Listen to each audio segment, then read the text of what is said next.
Awas, awet muda berbahaya. Awet mudanya Dayang Sumbi berakibat fatal, sehingga anaknya yang tak tahu kalau itu ibunya terpikat dengan Dayang Sumbi, padahal terpaut usia yang sangat jauh, namun masih terlihat muda dan remaja. Apa rahasianya Dayang Sumbi sehingga awet muda? Ternyata dia suka mengkonsumsi pohon pucuk merah yang tumbuh di sekitar tempat tinggalnya. Tapi anehnya pohon ini hanya dapat tumbuh di sekitar Gunung Tangkupan Perahu, tak bisa tumbuh bila ditanam di luar kawasan itu. Inilah sepenggal kisah tentang asmara telarang Sangkuriang dan Dayang Sumbi hingga terbentuknya Gunung Tangkupan Perahu. Kisah inilah. Oke, ini yang dinamakan Kawah Ratu. Kita cerita singkat saja ya. Nah, dulu yang ceritanya ada satu anak yang namanya Sangkuriang. Dia jatuh cinta sama seorang ibu. Kenapa? Karena dia tidak tahu bahkan dia ibunya. Karena dari kecil waktu cerita agak panjangnya, ibunya mau ati rusa, dia suruh berburu, dia berburu sama satu anjing. Yang didapat bukan ati rusa, malah ati anjing. Nah, sedangkan anjing itu sebetulnya jelmaan daripada bapaknya yang menjelma menjadikan anjing kan. Nah, ketika itu mau ati rusa dikasih ati anjing.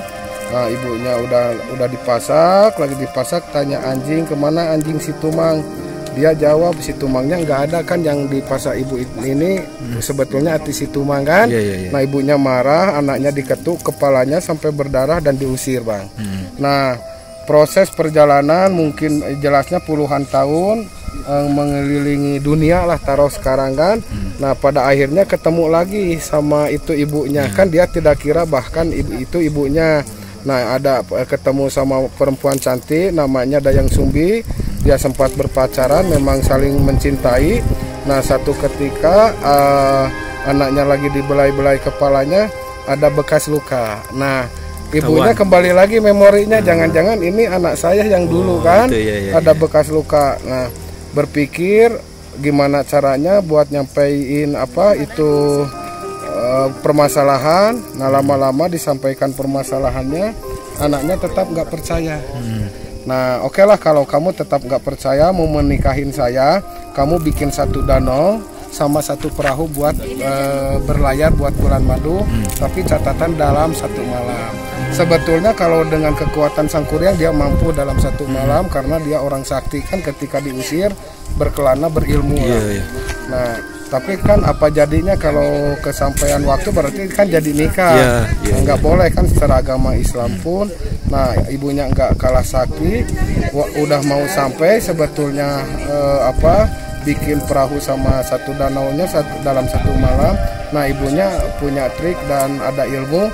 Sebetulnya itu waktu masih malam dibikinlah subuh. Nah, pada akhirnya ada ayam berkokok, dia marah kan, marah, wah ini nggak mungkin, ini kan waktu masih malam, kenapa ini ada ayam berkokok. Nah, Sangkuriangnya marah, tendang perahunya jatuh di sini, makanya gunung ini berbentuknya perahu terbalik.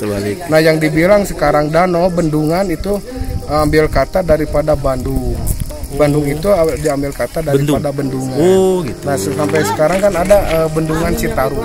Gitu. Makanya Bandung dikelilingi gunung. Bandung itu dikelilingi gunung. Nah, itu kan bekas Sangkuriang bikin damnya itu di sana gitu. Nah, singkat ceritanya seperti itulah. Cerita orang Sunda ini. Terima kasih. Terima kasih banyak. Betul sekali, 3 kilo dari sini dia nggak akan hidup. Jadi secara ilmiahnya gini Kak, belerang kan bagus buat obat kulit. Nah, sedangkan ini mengandung zat belerang. Jadi bagus buat di dalam. Ini pucuk merah yang asli di alam.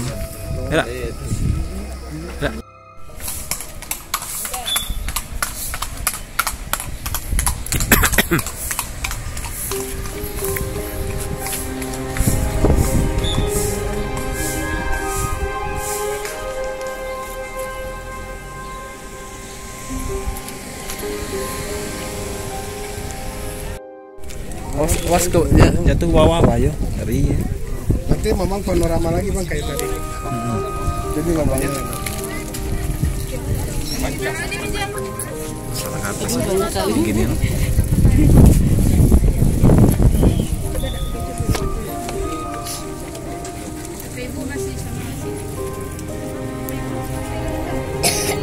Berarti perahunya dari mana nampak? Ini dari jauh Bang, dari Bandung. Oh gitu. Ini kan gunungnya tinggi Bang. Kalau dilihat dari jauh, gunung ini persis perahu terbalik. Terbalik ya. Kalau dari sini nggak kelihatan, kita ada di atasnya. Gitu ya. Izin Bang, sini kameranya biar nggak keselip orang. Kisah ini lah. Oke, ini yang dinamakan Kawah Ratu. Kita cerita singkat saja ya. Nah dulu yang ceritanya ada satu anak yang namanya Sangkuriang. Dia jatuh cinta sama seorang ibu. Kenapa? Karena dia tidak tahu bahkan dia ibunya. Karena dari kecil waktu cerita agak panjangnya, ibunya mau hati rusa. Dia suruh berburu, dia berburu sama satu anjing. Yang didapat bukan hati rusa, malah hati anjing. Nah sedangkan anjing itu sebetulnya jelmaan daripada bapaknya yang menjelma menjadikan anjing kan. Nah ketika itu mau hati rusa dikasih hati anjing. Nah ibunya udah dipasak, lagi dipasak, tanya anjing kemana anjing si Tumang. Dia jawab si Tumangnya nggak ada kan, yang dipasak ibu ini sebetulnya hati si Tumang kan. Nah ibunya marah, anaknya diketuk kepalanya sampai berdarah dan diusir Bang. Nah proses perjalanan mungkin jelasnya puluhan tahun mengelilingi dunia lah taruh sekarang kan. Nah pada akhirnya ketemu lagi sama itu ibunya kan, dia tidak kira bahkan itu ibunya. Nah ada ketemu sama perempuan cantik namanya Dayang Sumbi. Dia sempat berpacaran, memang saling mencintai. Nah satu ketika anaknya lagi dibelai-belai kepalanya, ada bekas luka. Nah ibunya kembali lagi memorinya, jangan-jangan ini anak saya yang dulu kan. Ada bekas luka. Nah berpikir gimana caranya buat nyampein apa itu permasalahan. Nah lama-lama disampaikan permasalahannya, anaknya tetap nggak percaya. Nah oke lah, kalau kamu tetap nggak percaya mau menikahin saya, kamu bikin satu danau sama satu perahu buat berlayar buat bulan madu, tapi catatan dalam satu malam. Sebetulnya kalau dengan kekuatan Sangkuriang dia mampu dalam satu malam, karena dia orang sakti kan, ketika diusir berkelana berilmu. Nah, tapi kan apa jadinya kalau kesampaian waktu berarti kan jadi nikah. Nggak boleh kan seragama Islam pun. Nah ibunya nggak kalah sakti, udah mau sampai sebetulnya bikin perahu sama satu danaunya dalam satu malam. Nah ibunya punya trik dan ada ilmu. Sebetulnya itu waktu masih malam dibikinlah subuh. Nah, pada akhirnya ada ayam berkokok, dia marah kan, marah, nah ini nggak mungkin, ini kan waktu masih malam, kenapa ini ada ayam berkokok. Nah Sangkuriangnya marah, tendang perahunya jatuh di sini, makanya gunung ini berbentuknya perahu.